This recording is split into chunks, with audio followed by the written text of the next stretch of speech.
श्री परमात्मने नमः। प्रिय मित्रों, मैं डॉक्टर केशवपाल त्रिपाठी आप सबका हार्दिक स्वागत करता हूं। मित्रों, मेरा एक विनम्र निवेदन है कि यदि अब तक आपने मेरे चैनल को सब्सक्राइब ना किया हो तो सबसे पहले सब्सक्राइब करने की कृपा करें, बेल आइकन की घंटी को दबाएं जिससे मेरा चैनल सब्सक्राइब हो जाए और भविष्य में मैं जो भी वीडियो बनाऊं उसका नोटिफिकेशन आपको तत्काल मिल सके, आप उस वीडियो को देख करके लाभान्वित हो सकें।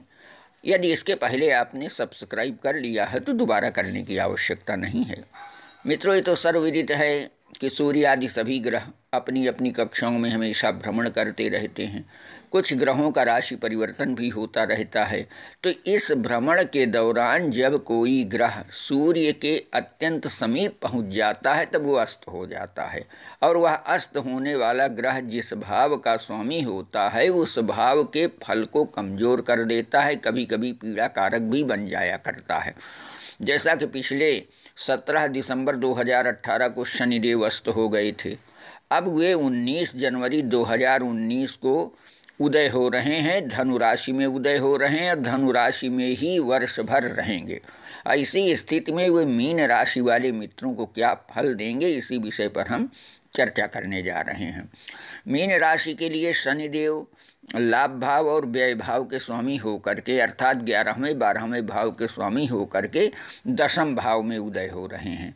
इसलिए मीन राशि वाले मित्रों को कार्य क्षेत्र में तो बड़ी सुंदर सफलता मिलेगी, वहाँ पर उन्नति का मार्ग प्रशस्त हो सकेगा, आपको सहयोग भी मिलेगा, अच्छे मान सम्मान और प्रतिष्ठा की प्राप्ति होगी, सफलता की प्राप्ति होगी।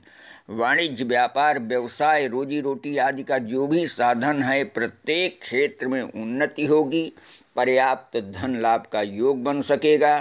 कोई नए व्यवसाय का शुभारंभ कर सकते हैं अथवा उसके विषय में विचार विमर्श कर सकते हैं। आर्थिक क्षेत्र से संबंधित किसी नवीन योजना की भी आप योजना बना सकते हैं, उसकी प्लानिंग आप कर सकते हैं। लेकिन दूसरी ओर खर्च भी बढ़ा चढ़ा रहेगा। अच्छाई ये है कि अच्छे कार्यों में खर्च होगा, सन्मार्ग में खर्च होगा, फिर भी खर्च पर तो नियंत्रण रखना आवश्यक है, अन्यथा आर्थिक स्थिति पर उसका दुष्प्रभाव तो पड़ना ही पड़ना है। यदि आप नौकरी कर रहे हैं तो बड़ी शानदार स्थिति रहेगी, आपके कार्यों की प्रशंसा होगी, आपकी उन्नति होगी, अधिकारियों की वृद्धि होगी, आपका प्रमोशन हो सकता है, वेतन वृद्धि की प्राप्ति हो सकती है।